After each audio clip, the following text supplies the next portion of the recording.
What's up, YouTube? Welcome to the Old Cranky Man Collectibles YouTube channel. My name is Rugley. My I am goodness. here with Pinty Hat. And Hi. Magic Dad's podcast. We're going to talk about Canadian Highlander as usual. Yes. If you haven't done so already, please subscribe to the channel. Make sure you turn notifications on so that we get to annoy you every time we upload a video.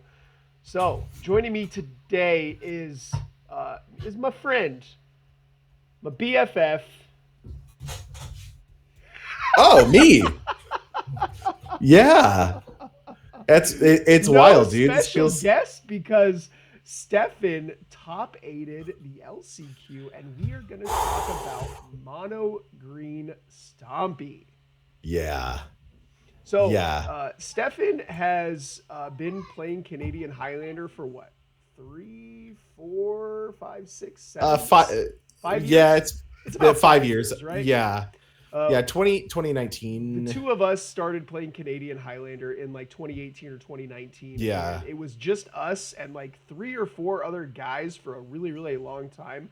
And Yeah. kept inviting people and kept inviting people. And then we paired with a local game store and a local card vendor. And this whole community has kind of grown up around this, like Yeah. been building it up this long. And Stefan has played in almost every single event and come really, really close to 9th place finishes, but To ninth never place, got yeah. that validation, bro. Never And got it. finally, Yeah. at the LCQ in March, Stefan made the top 8 with went back to the roots with the Mono Yeah, Green very Stompy. much. Yeah. I So I brought it back. Brought it back home. full circle. Full circle. So, Stefan, tell me, please describe for me in your own words, what is Mono Green Stompy? Certainly. Mono Green Stompy is a deck that wants to play with it doesn't really need a whole lot of land, it doesn't need a whole lot of mana even. And the idea is that you are deploying and protecting threats at a rate and a velocity at which your opponent cannot answer appropriately. Fast and furious. Yeah. Ideally, starting turn 2, you are deploying 4 to 5 power a turn. And a lot of that has hexproof, or it has haste on it. It has a lot of keywords attached to it. And then we have the ability to interact in sort of unexpected ways that I really enjoy. But we're never going that big or that high because we don't have to. Sure. Yeah. So aggro deck that makes it difficult for your opponent to interact. Yeah. Stefan, you have taken the liberty of preparing for us this lovely slideshow. So Yeah. let me get that up on the screen right. Shout out to Sean. Yeah, so the things that we know is this is going to be a mono green deck. When I was deciding on a deck to play, my wife Erica and I were kind of discussing it, and she asked me both what I was thinking about and what wouldn't cause me psychic damage. And those things culminated into a monocolored deck and my favorite color, which is green. From there, basically, we had to decide on what our mana value is, how we're going to get there, like if we're ramping up to it in specific ways, how we're playing around other strategies, because green obviously has some limitations as well as some power, and then offsetting those risks and leveraging the benefits of being in a single color and one of the single most powerful colors. There is an additional benefit of, in a tournament environment, and especially in an unknown meta, this deck can perform extremely well. And finally, and most importantly, the idea was to have fun. I am a mono green Stompy player at my roots. My first card I ever owned was Trained Armadon out of Tempest. It was given to me at a promotional event from a local game store. Okay, hold on. What is Trained Armadon? It's an I've been playing Magic for a long time, and I don't think I know what that card is or does. So I started playing right as Tempest came out, and there's a common in Tempest called Trained Armadon. It is a 3/3 vanilla creature for 1 and 2 green. that is the card that set the baseline for every creature that would follow me. Gary Leach art, that it's just a big old elephant and has flavor text on it, and it just sort of like that lives with me forever as like my first Magic card I ever owned. Hell yeah, bro. Yeah, Taking it back full circle. Okay. yeah. So next slide here. What falls in and out of our color pie? Yeah. So we have to think about what green does and what green doesn't. Because obviously there are colors that can do everything, and that's black. Black sort of has a little bit of everything in it. Green isn't that, but it is ironically like the second most greedy color when it comes to pip density. So black is the most, probably with a bullet. Green is the second. And what we get for that kind of devotion is big creatures, inherent mana acceleration, which I really enjoy. There's a lot of ways to interact with artifacts and enchantments. I Rexaged an Urza Saga this weekend. I thought that was great. Love it. Yeah. There's protection spells, fight spells, ways to interact on the stack in very specific ways, but ways that we're planning on. Some amount of graveyard recursion and graveyard hate. Again, real big creatures. Did I mention that? We love them. And then some amount of card selection and advantage. We get to play stuff like Once Upon a Time and Library, Sylvan Library. So there's good stuff. There's a lot of good cards. What we don't do, generally we can't combo. We're not like a combo color. Sure. There's very limited creature removal. If you really want creature removal, if you want that extra creature removal, you're gonna have to go into Dismember. Counter magic, again, if you want it, you got to go into Misstep. It's going to be limited. I don't know. You could say that like Blossoming Defense and like Liz's Quick Reflexes and stuff. Those are counter spells. Yeah, they sort of are. They just do a very specific thing, you know. Mm-hmm. In the same way that Mental Misstep does, right? Yes. Like there's a very specific way, and I think Mental Misstep does have a place in this deck. But I don't have it in it now. I haven't done it, but it was a consideration. Sure. And then also people don't respect green. It doesn't have a lot of respect. The mono green decks, I don't think. So, okay, when I read this the first time, hold on. When I read that the first time, I thought that it meant green doesn't have respect for everybody else. No, you mean that people don't respect green. Okay, back to the slideshow. Yeah, when you think monocolor deck, generally what you think is mono white, right? Death and Taxes, mono red burn, sure, or like medium red, things like that. There's some amount of like mono black I've seen. But nobody really thinks Stompy. There's a lot of intricacies to the format that I think Mono Green Stompy sort of gets underneath, and people don't really respect its ability to do its thing. I remember sitting next to Luke playing this deck against Jake, and he made a comment, and like we jab each other all the time, but he was like, "How does this deck win?" And then I proceeded to destroy my opponent, and he's like, "Oh, I see. Okay, right, yeah, big dumb go sideways." Yeah, I mean, you don't have to be. There is a certain amount of like, in fact play how to you it. win a game of Magic. Yeah, you turn creatures sideways. Your opponent loses the game at 0 life. Okay, back to the slideshow. Medium versus Stompy.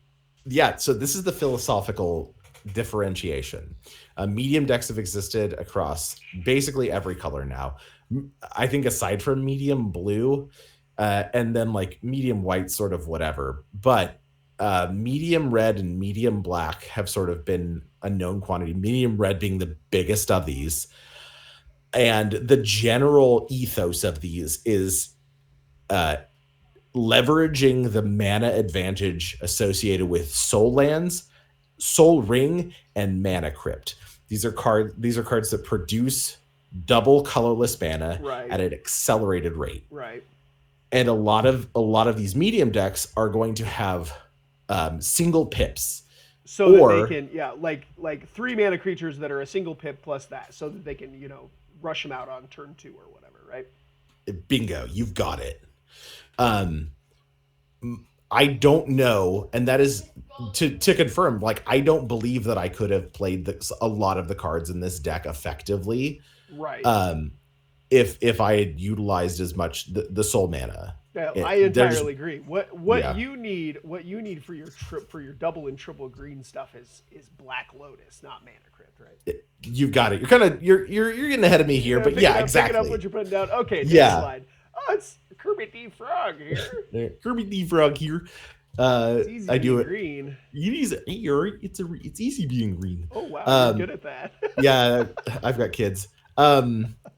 So the thing to remember is that it is in fact easy being green. That you don't have to overthink it. It's okay to hold up mana, but generally, the most powerful cards exist in green. Like the most powerful creatures, especially, exist in green. They keep on giving us messed up cards, and a lot of these, and it starts getting really screwed up at 3 mana. And then what's crazy is they gave us all these wild 3 mana creatures that are super powerful, and the restriction largely is that the mana cost is triple green. Like you have to have all 3 pips green. I have 5 cards in the deck that cost exactly triple green, and they are all so good I couldn't imagine not playing them. In addition to that, the mana dorks that I utilize largely also can get in there and can block, which I do regularly. Yeah, 100%. Like I like making my opponent make difficult decisions based on what I'm doing, like the amount of creatures that I'm sending in. Yeah. There are so many games at which I am at 20 life and my opponent is like at 5, and they're like panicking. Yeah. Trying to figure out what to do. Those mana creatures really facilitate those double and triple costs as well, in a way that the soul lands, etc., would not. So. Yeah, not to go too deep into it, but the worst mana dork that I played in my deck was Boreal Druid, and it's gonna get cut. Oh no! It didn't do anything. I felt like accelerating out of colorless mana is fine, but a lot of times I want at least double green, and I have some colorless producing lands in the deck. Right. My thoughts about that is like, if you want to get ahead on colorless mana, it's probably better to just play the Ancient Tomb over the Boreal Druid. That's kind of where I'm at with that. Both cards aren't pointed. Both cards effectively do the same thing. One of them does it on the same turn that you play it. So yeah, I agree. I don't care enough about my life total either. Sure. Next slide. Look at all those boys. The boys. So these are the Montagues. These are the boys. If you've seen the movie Romeo and Juliet at the beginning, Montague boys are getting crazy. These are my crazy boys. They are they all cost 3 mana. 12. Yes. These are 12 of the highest power 3 mana creatures you can get.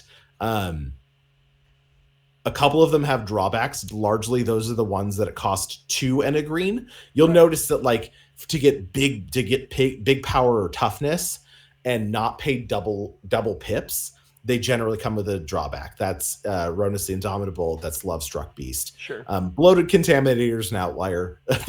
They really messed up with that one. I will play him all day, every day. Hell yeah. There's a small subsection of my deck that cares about +1/+1 counters too. I know. So I heard a story about the Bloated Contaminator doing some gross things.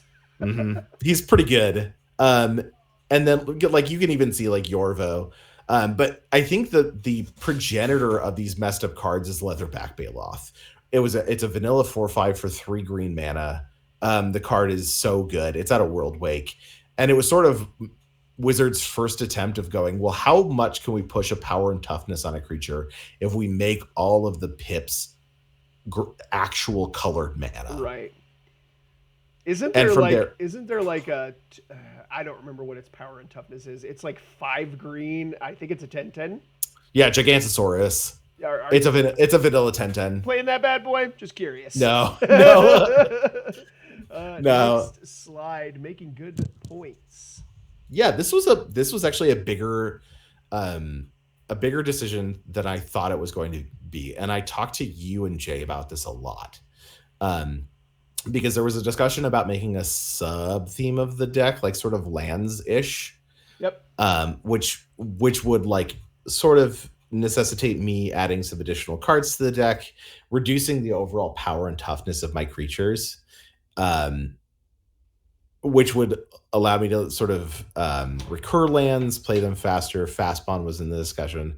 I decided I didn't want to do any of that. That's a little too fancy. If we're going low, we're going fast and we're going hard.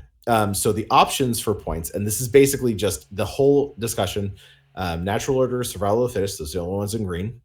In colorless, we have Mox Emerald, which is kind of halfway. It produces green mana, but it is colorless.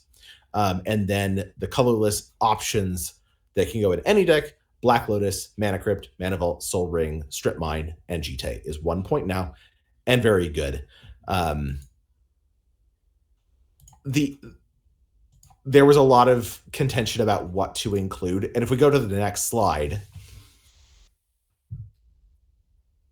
yeah, these are the ones I immediately ruled out, and for the same reason I ruled out Ancient Tomb and City of Traders.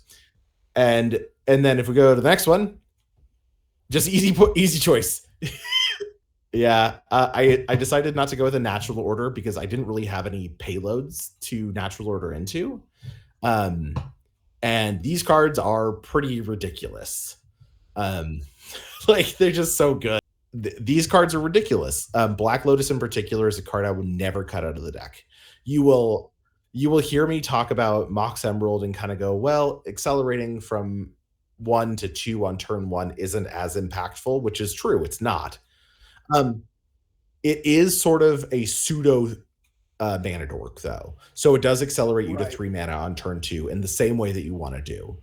In fact, a lot of the times, if I think my opponent is on some amount of artifact removal, I'm totally comfortable sandbagging this thing to turn 2, as long as they're not like on hand attack or anything. But Black Lotus, there's no fair gameplay with this card in your opening hand. If you mulligan and have this card in your opener, you're never pitching it. It decides for itself if you're keeping that hand. Because you get to immediately unload a ultra high powered threat immediately. What if it's Black Lotus and 6 lands? You're mulliganing that, right? Yeah, obviously. I'm on 33 lands though, so like the odds of that happening are pretty low. But yeah, like you can do nutty things. You can play like Questing Beast on turn 1, and like that's gross. You can play Undermount Adventure on turn 1. I watched you do play that. Yeah, there's a nominal amount of 4 mana creatures in the deck that are all very good. Like while the 3-drop is like the celebrated the celebrated level, we have like Axebane Ferox, which is very good. We have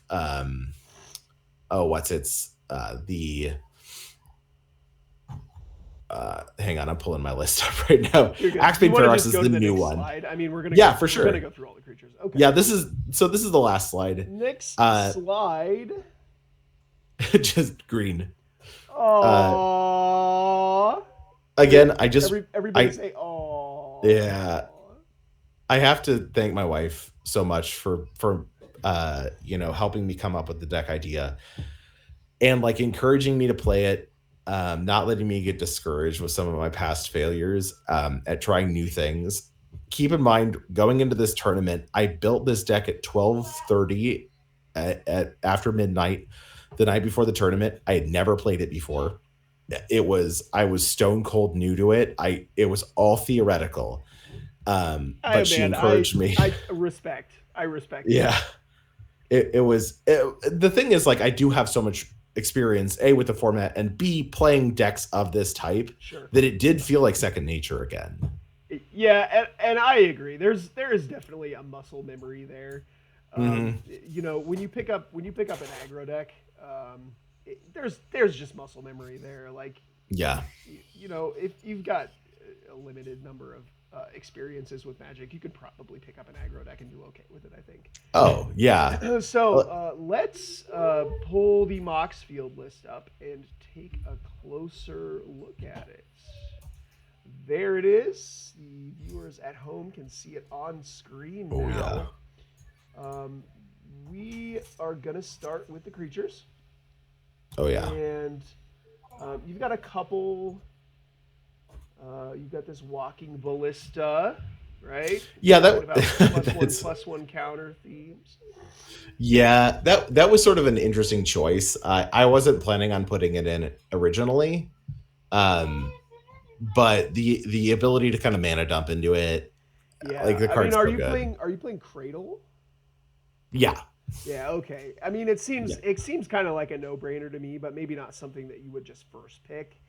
yeah, But exactly. then when you see all this stuff that's going on with like the plus one counters and stuff like that, like it just makes Yeah. sense to me. So you Hmm. do have an endurance, and then Yep. how many mana dorks are we talking here? So I know you said you're Um. gonna cut the I know you said you're gonna cut the Boreal Druid. So Yeah. including that one, you got 1, 2, 3, 4, 5, 6, 7, 8, 9, 10.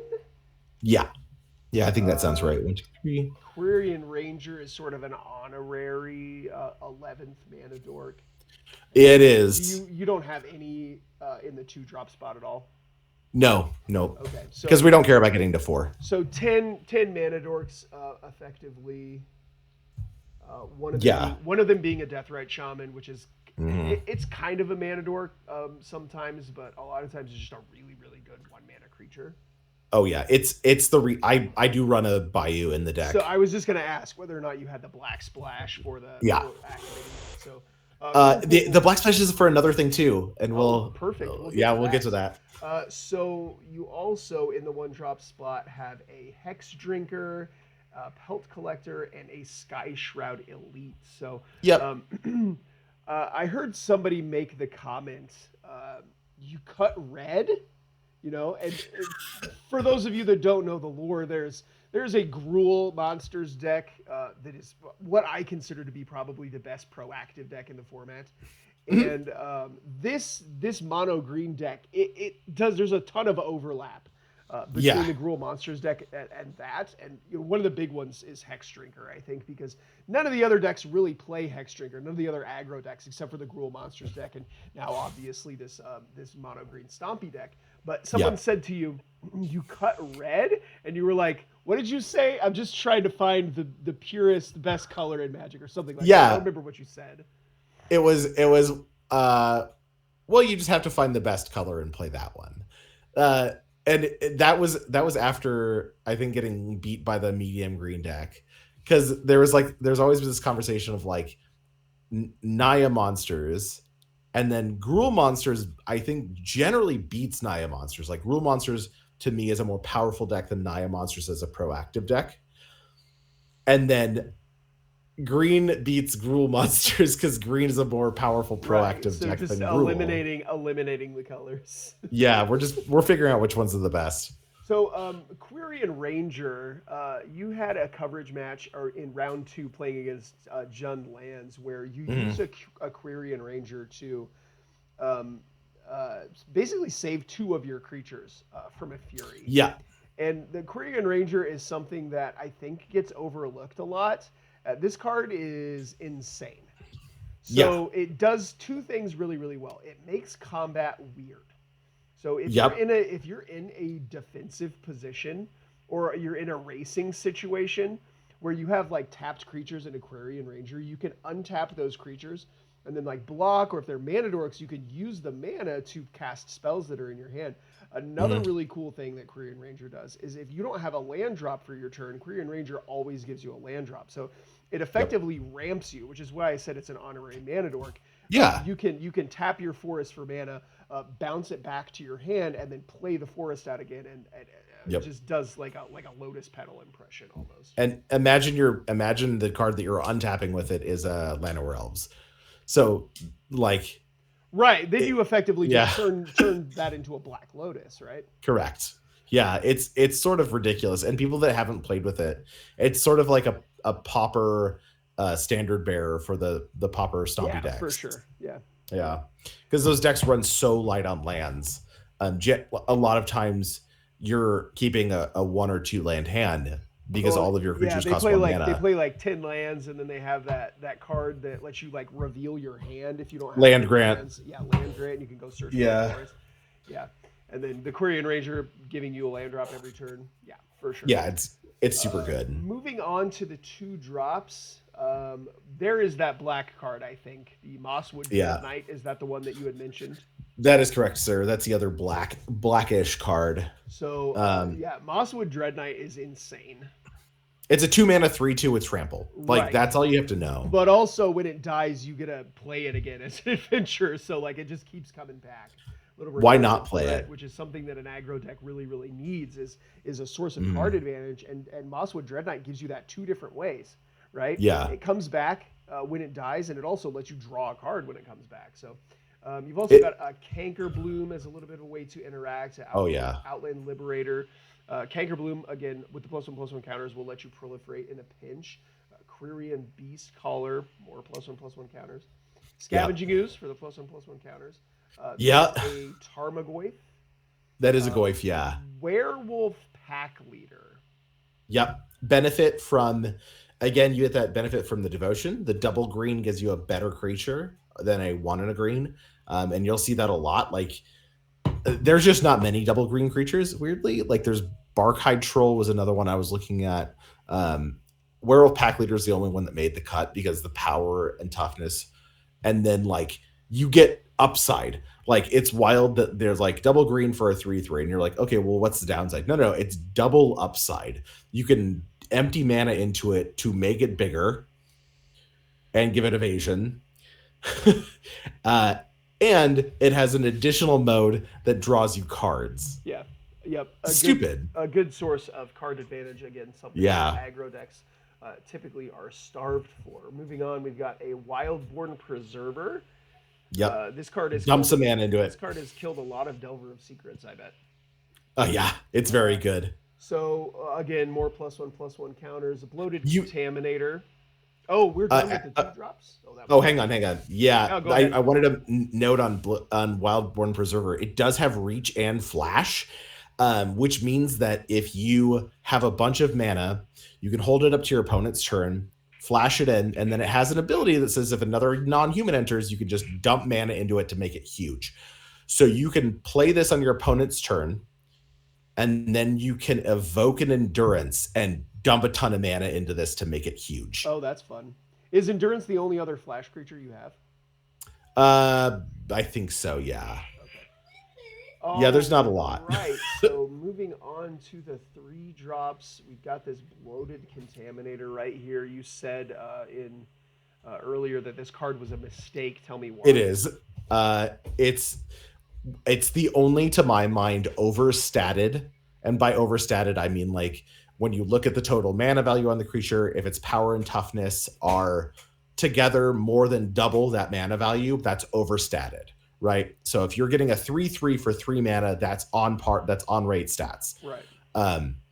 This is a 4/4, so 8 total, half of that 4 higher than 3 mana. Yeah. It's also single pipped, and generally when you see an overstated creature in green without additional green pips, it has a downside. This has literal none. It has trample, immediate keyword, has toxic 1, so when it deals damage, they get a poison counter. That's also good. And whenever it deals damage, you proliferate. This card is absurd. They put so many words on this card. Yeah. It's sort of disgusting. Like this is a medium green card and it's a Stompy card. Sure. Yeah.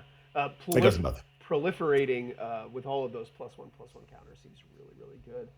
Yep. You've got Briarwood Tracker. Briarbridge Tracker, yeah. Briarbridge Tracker. Yep. Cemetery Prowler, the only card that you had proxied on Saturday. God. Unfortunately, unable to locate a copy of this Couldn't find it. beautiful werewolf. I love the art on this card, actually. Yeah. It's very cool looking. So, 3/4 for 3. With vigilance. You get Can't you overstate get it. to exile cards out of the graveyard when it enters and attacks, and then Yep. the spells you cast cost 1 less to cast for each card type shared amongst the cards exiled with it. So Yep. you exile a creature, your creatures now cost 1 less. Yeah, I at one point throughout the tournament, I had exiled an artifact and a creature, and I got to play a Walking Ballista X0 for as a 1/1. Oh wow.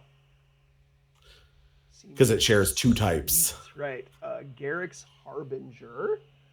Get overstated. It's got tons of text too. It's all Whenever it positive. deals combat damage to a player planeswalker, look at that many cards from the top of your library. You can reveal a creature or Garruk planeswalker. You're not playing a Garruk planeswalker. How dare you? No, almost did. Put the rest on the bottom of your library in a random order. So when it deals damage, you just get a impulse basically for a creature. Yep. Dig 4. Good. And it has hexproof from black, so they can't push it. Kazandu Mammoth, a card that's really, really good with that Quirion Ranger. Yep, it's just big, and it is a land if you need it. I played it as a land, and I loved it. It was great. Hell yeah. Leatherback Baloth, Lovestruck Beast, Old Growth Troll, Palukranos Reborn. Did you get to transform this thing at all? I did with a Black Lotus. Oh, wow. Yeah.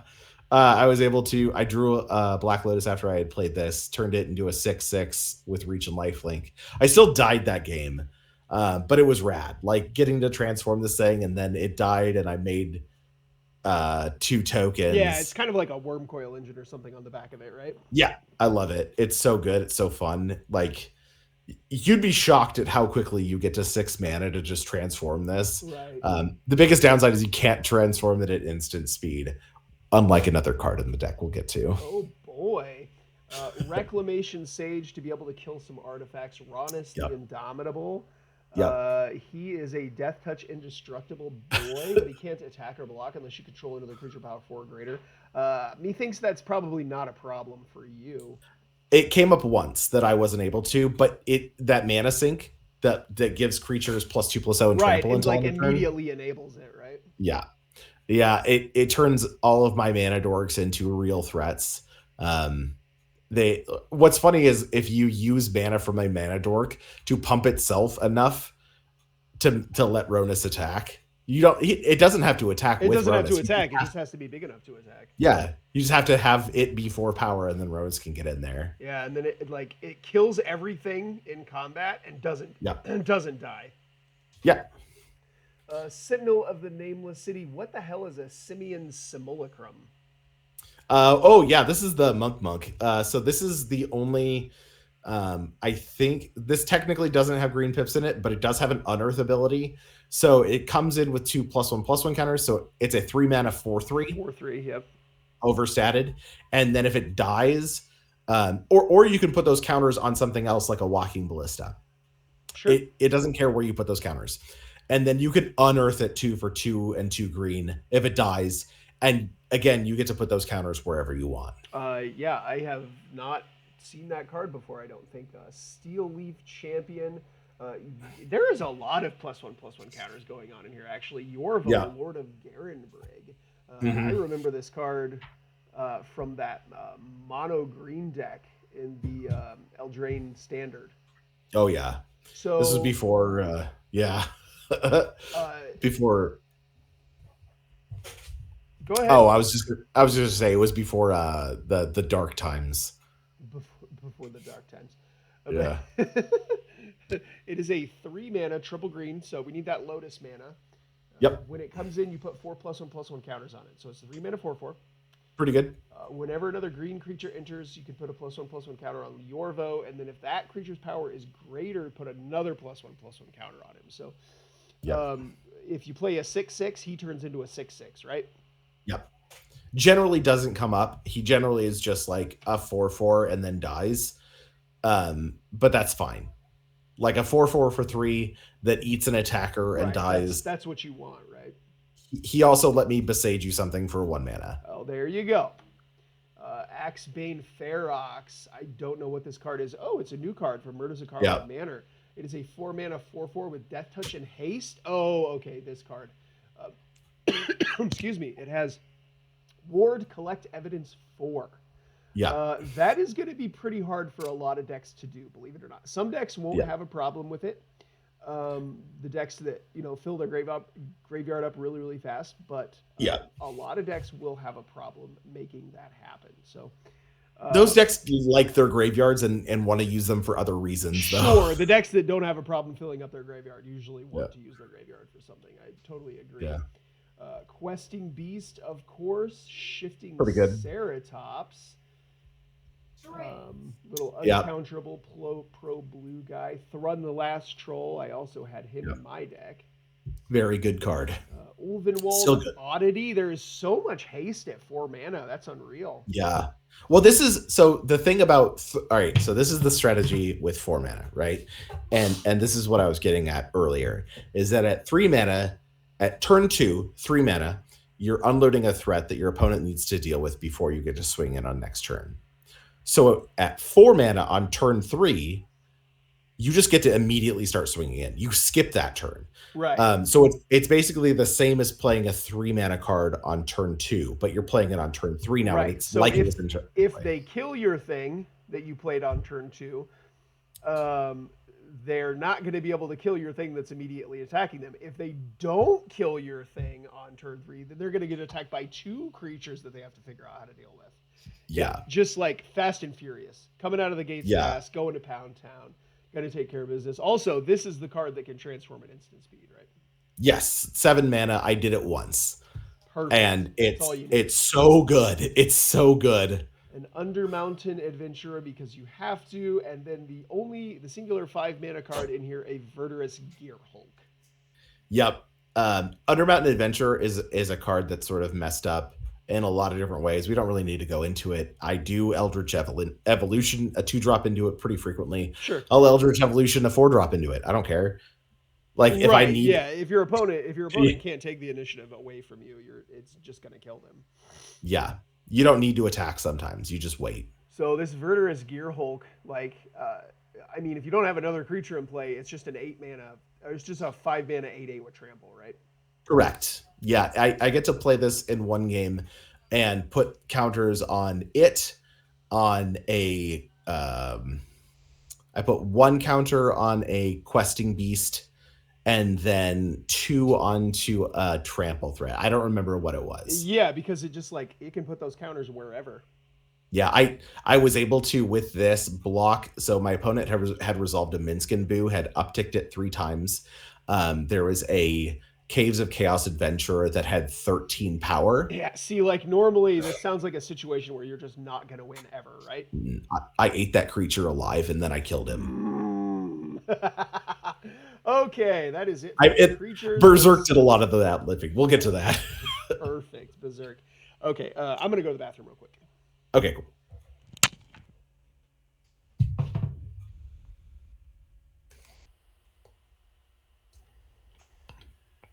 That card comes in and immediately -2s, like every time. The times that I played her, she just came in -2. I am up 5 power. Right. And I get to she's like a overrun almost. Yeah. She's like an anthem that you can activate more than once. Yeah, it's weird seeing decks without Walking Ballista in them that have this much +1/+1 counter synergy. Because that card is just it just makes so much sense. Yeah. All right. Now for the non-creatures, you just got one Planeswalker in the deck. It is a Nissa, Voice of Zendikar.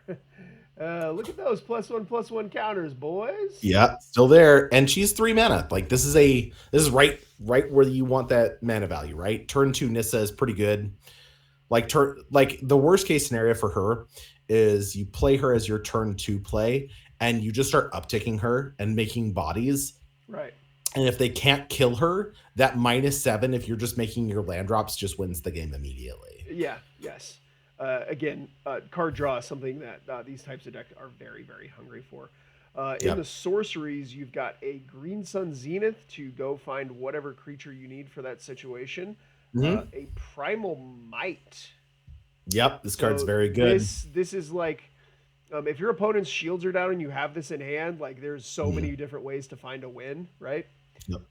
Kill your thing. Okay, cool. That's out of the way. Now attack you. Also, my creature is bigger. Yes, exactly. I think I did that on more than one occasion where it was just okay, I get to make my thing bigger and kill your thing and hit you with the thing that I made bigger. It's all upside. Right, yeah. An Eldritch Evolution that you had mentioned already. Card's a banger. Excuse me. Used to be a point for a very short amount of time. instance, you've got a Once Upon a Time. So this is a card that like I advocated for a bunch about a year ago, and I Mhm. feel like it's finally starting to catch on. I'm seeing more and more copies of it cropping up. So if you're Yeah. playing a vintage legality format like Canadian Highlander, a good place to start looking for staples is any format that's a banned list. You could just look at that Yep. banned list. That's a pretty good idea. This card is banned in multiple formats for a reason. Uh, Free spells, man. a Berserk.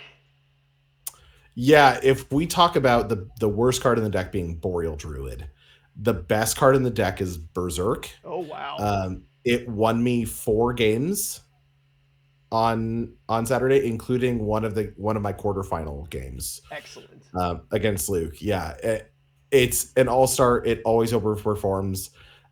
It's good at every point in the game. 10 out of 10. Never cutting it. Blossoming Defense. Yeah, these are some of those. We've got one, two, three, four, five, six. That sort of pseudo counter spells, things Yeah. that give your creatures hexproof, etc. Yeah. Blossoming Defense, a Legolas's Quick Reflexes, a Royal Treatment, Snakeskin Veil, Tyvar Stand, and Vines of Vastwood. Yeah. I do want to talk a bit about Vines of Vastwood since it's a unique effect. Reading it, you're going to see it as a protection spell, but it's also a spell that stops your opponent from comboing off if they're on Seeker Walk. Yep. Because if they go to ephemerate their Seeker, you can Vines their Seeker. Yep.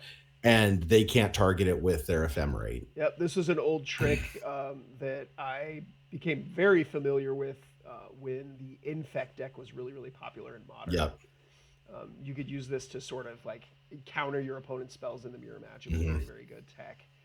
Yep. The Legolas's Quick Reflexes is very interesting to me because you have a whole bunch of creatures that have tap abilities. Mm-hmm.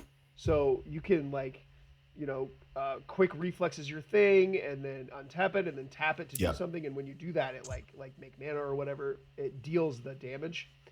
Yeah, I was able to use my opponent attacked with something. I untapped my Arbor Elf with a Quirion Ranger, cast Legolas's quick, blocked with the Arbor Elf, and another creature. I had to double block, but I was able to cast Legolas's quick defense on the Dryad or on the Arbor Elf, tap it to untap a land, deal a damage to the creature, and I was able to profitably block. Yeah, and your creature doesn't die.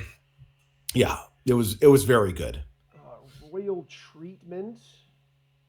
This one's a new one. I don't know how I feel about it. I should be playing this card in my deck. That roll. Yeah. Oh wow! I gotta hold on. I gotta. It's an enchantment. Yeah, it's pretty good. Yeah, it gives a creature ward 1. I like that a lot. Yep. Plus, it gives it hex proof until end of turn. Yep. But then the roll gives it +1/+1 and ward 1 forever. Yeah, I really like that. It came up once, I think. But yeah, it is what it is. It's another protection spell. We're trying them all. Hell yeah. Snakeskin Veil. This one puts a +1/+1 counter on it. Yeah. And then the Tyvar Stand. That's the one that gives it hexproof and indestructible, and then +X/+X. This one's really good because it's an instant. So if your opponent's shields are down, this is like it's kind of like Berserk number 2, right? Yeah. It's very good, and it like weirdly a lot of the times you're playing X0. You'll block with one of your creatures where they think it's a trade, and then you Tyvar Stand your creature to give it indestructible. Right. And then they just lose their creature, and it effectively performs like a kill spell. Yep. Yeah. Very, very modal. A lot of modality to that one. Yeah. And then really like the that. singular fight spell that's not a hexproof spell as well is this Tail Swipe. Yeah. It's instant speed and it's 1 mana. It's like there's a lot of fight spells. You get a benefit if you cast it at sorcery speed, though. Mm-hmm. A lot of times you don't care though. Actually, you don't even have to cast it at sorcery speed. It just has to be correct. Your main phase. Yeah. You can cast it in response to something during your main phase. I have cast this on my opponent's turn a ton of times. Like just the ability. It's a kill spell. Right. In the artifact slots are your points, of course, Black Lotus and Mox Emerald, keeping it simple. You also have a Skull Clamp and a Mhm. Smuggler's Copter. Yes, Skull Clamp, double duty here. It's cheap to cast, cheap to equip. It can turn your mana dorks into cards in the late game if you don't need them any longer. It happens. It's not often, but it does. And it also has the ability to just bump that power up on your evasive Right, creatures. that's one of my favorite underused modes of Skull Clamp. Is just like, okay, it makes your creature a big lightning rod. So Yep. like, and then if they when they kill it, because they have to kill it Yep. or it'll kill them, you get to draw 2 cards off of it. Like, Yep. underappreciated mode of Skull Clamp. Yeah. Dare you to block me. Dare you to block. Trade me. Trade with me. I'll replace this real quick. And rounding out the non-land cards, we've got Rancor, Ranger Class, Sylvan Library, and Court of Garenbrig. Yep. All cards. So two of those cards operate as card advantage. Ranger class also does operate as a source of card advantage. Yeah. It like all three of those are very good. We did skip Smuggler's Copter, another source of card advantage, and like a big Sure. flying flyer. Rancor. You'll notice that I am not playing Shadow Spear. I am playing Rancor. Uh, the I don't know if it's a mistake or not, but the Playing lifelink. Rancor is never a mistake. I mean more like not playing Shadow Spear. Rancor, I'm going to go to my death defending because I think the card's an all-star banger. Never a mistake to play a Rancor. Yeah. Ranger class is really sweet. I was watching bird dogging one of your games where you had a Ranger class and you also had a Steel Leaf champion in play at the same time, and you had attacked for like 9 or something, and the judge was like, "Wait, what just happened?" And I was like, "Ranger class happened." Yeah, you can. It's another card that you can kind of pump mana into if you draw your Gaia's Cradle. You can then start casting cards from the top of your deck, which Yeah, is if pretty you cool. get to mode 4, but like just the first 2 modes of it are good enough Mhm. alone. You don't even need that 4th one really. Yeah, if it didn't enter with a body, I don't know if it's playable. But the fact that you just It get a does cheat right though, away, right? Yeah, yeah, it is a source of card advantage by itself. It's 2 cards for 2 mana. yeah, it's great. Sylvan Library and Court of Garenbrig. We've spent plenty of time talking about those. Don't They're good. need to bring it up anymore. So let's look at some of the more interesting lands that you have. The Seiju, obviously, a Yep. Dryad Arbor, a creature that you can go get off of a forest. Yeah. One of my favorite things that you can do with a Dryad Arbor is if you have a fetch land and you're soft to an edict, you can crack the fetch land to get the Dryad Arbor and sack the Dryad Arbor of the edict. Yeah, I did actually run into Liliana of the Veil in one of my matches. Yeah, Dryad Arbor did Cradle eat because the you're dot. playing a creature you're playing a deck that has 45 creatures in it or something. Of course, you're playing a Horizon Canopy, Layer of the Hydra. This is a really good thing to do when it's late in the game and you have tons of mana to use. Generally, we don't want to get there, but if you must, hey man, it's a thing you can do. Yeah, you want to be able to do stuff with your mana if you do flood out. And I found that I always had stuff to do with my mana. The deck flowed like water. Perfect. Of course, you got fetch lands, nurturing peatland, Pendle Haven. That's an exciting one. Big fan of this card. You're playing 14 forests, and then you've also got a treetop village. Again, another banger. Monkey House has trample. A wasteland, of course. Yep. Waterlogged Grove. So you've got all 3 of the Green Horizon lands. I do love to see that. You've got a Caracas.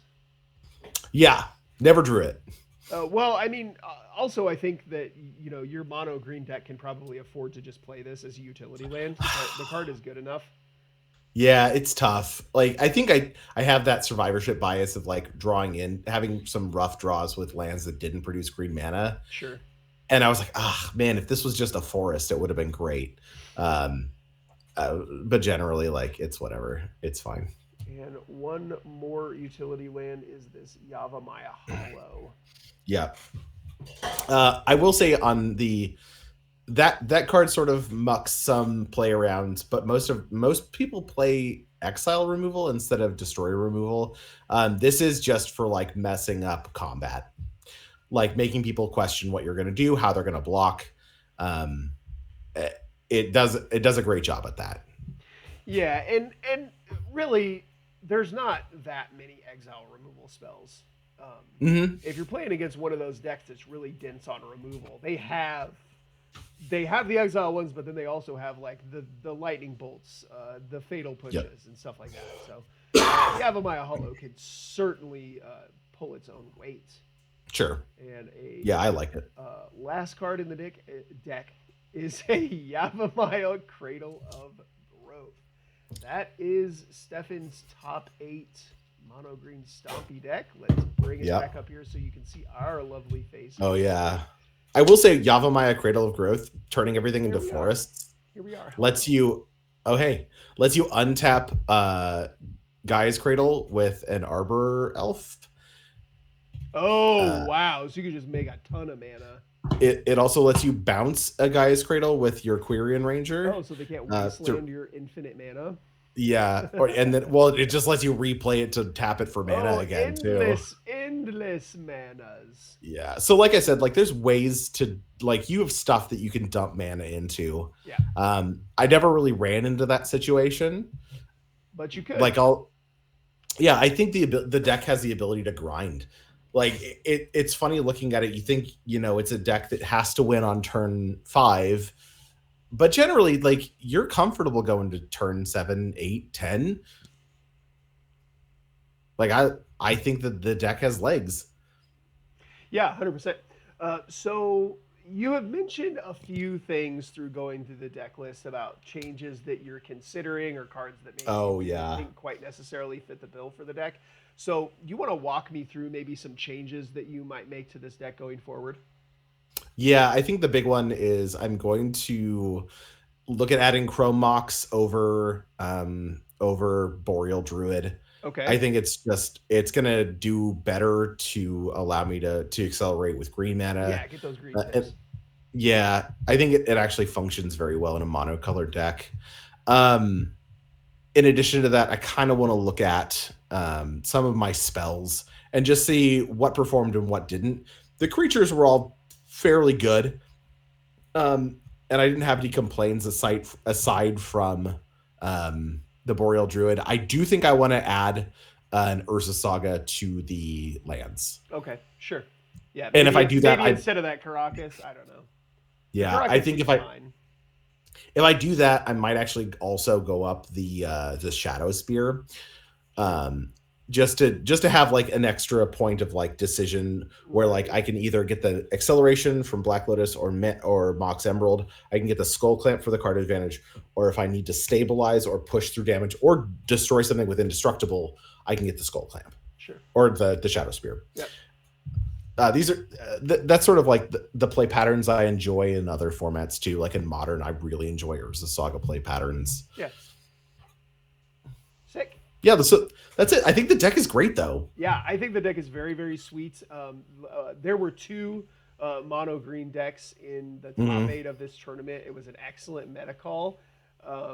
And yeah, I'm super happy for you that you finally got your top 8, bro. And I'm looking forward to it happening again. Yeah, I'd love that. And like, it wasn't like I got into the top 8 and rolled over. My top 8.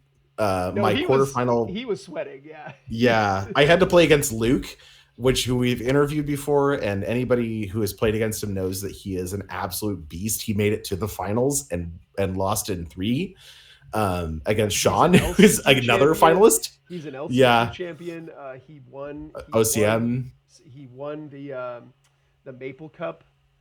The only player to qualify for both championships last year. Yep, he played in both. The dude is a brick house. He is, and I'm just we sort of consider each other rivals in a lot of ways, and he has made me, I think, a better player. Yeah, playing against him generally, it pushes you to the limit of what you think you can do. Like having an easy game you know, is less mentally taxing overall. You're like kind of breezing through, and we've all had that. But when I sit down against Luke, it always feels like I'm running at a brick wall as hard as I can, and just getting through to the other side, just winning one game in a match, I feel like I've really accomplished something. and we took it to 3 games. Turn 2, I beat. He won game 1. He game 2 I got him, and then game 3 I got him to 3 life or 4 life before he drew his Court of Calling and won. So close. It was, yeah, he was literally in top deck mode. Like if his deck would Yep. not have given him exactly what he needed right there, it would have been lights out. So man, that's magic, and it was so good. It was such a good moment. That's validation, is what it is. Yeah. All right, Stefan, I appreciate you coming on the podcast Yeah. today to talk about mono green. Unbelievable. Stompy. Listen, if you haven't done so already, please subscribe to the channel. Make sure you turn notifications on so that we get to annoy you every time we upload a video. And with that out of the way, we just want to remind you that we're proud of you. Bye. Thanks, everybody.